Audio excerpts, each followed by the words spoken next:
Let's learn about timelines. This will be a really fun and interesting lesson.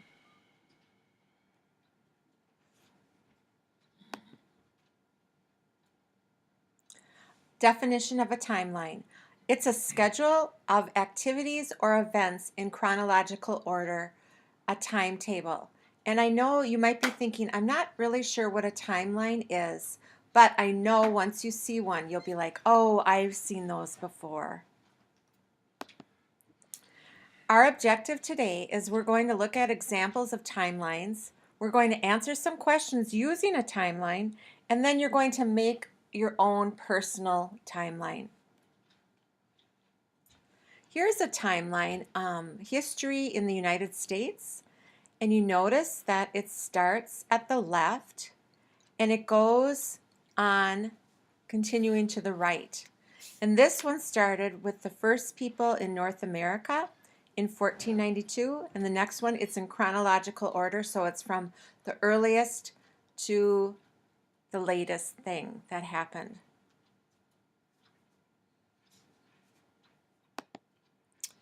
Now, going back to the previous page, you can pause this and go back to the previous page. I want you to answer the following questions in your notebook. So the first question that you're going to answer, according to the timeline, who were the first people in the United States? And it's not what you think, but it's according to this timeline.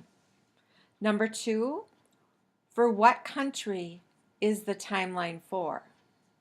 I kind of gave you a clue with that one. And number 3, what is the name of the period of time that happened during the years of 1793 through 1900? Once again, write these in your notebook, numbering them 1, 2, and 3. I found another example of a timeline. This one's clever how they use buttons for the different years of the timeline. Here's little buttons. Again, it's in chronological order, starting at the left. This is when Thomas Edison was born, and these are major things that happened in his life. It looks like right here is when he got married. It looks like some inventions, and then like the invention of the light bulb. And then under each button, it tells what happened. So over here on February 11th, 1897, down here it says Edison was born. So you can pause this and you can enlarge it to look at the different captions under each of the dates. Now you're going to be making your own timeline. So I'm going to show you some examples what yours could look like. The examples that you will be looking at go up until the age of 7.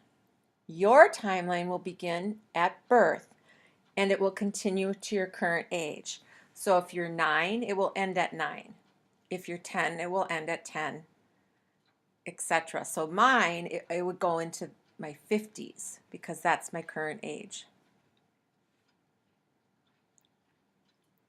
Look at this timeline. You would have your name on it, major events in your lifetime, when you were born, you would put down your date of when you were born, something important that happened at 2. So let's start over here, at 1. You could ask your mom and dad. Maybe it was you took your first step at 1. Maybe it was you went on your first vacation. Just things that happened during your life. And you're going to do it for 2, 3, 4, 5, 6, 7, and then this would be after 7. So something important that happened. Maybe it was a sibling that was born. Maybe it was a wedding that you were in. Maybe it was a pet that you received. Something for each year of your life. This is another example of a timeline. Same as before, except it has, this one is vertically and then the arrows kind of go diagonal, and you'll be describing in the horizontally what happened, starting at birth again, and then you'll go to your current age. This one goes up to 10. You'd have to just add a box for that. So when you make your timeline, you're going to make it in your notebook. You're going to make certain that your timeline is easy to read. That would be easy for me to read. And you might have to do a sloppy copy and then do a final copy.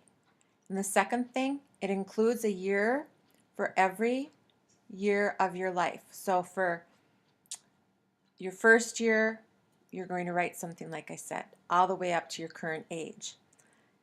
And really sit and take some time and really think about the different things that have happened to make these different aspects of your timeline important. And we will be sharing these in class the next time we meet. And with that being said, have a good evening, and I will see you tomorrow. Bye.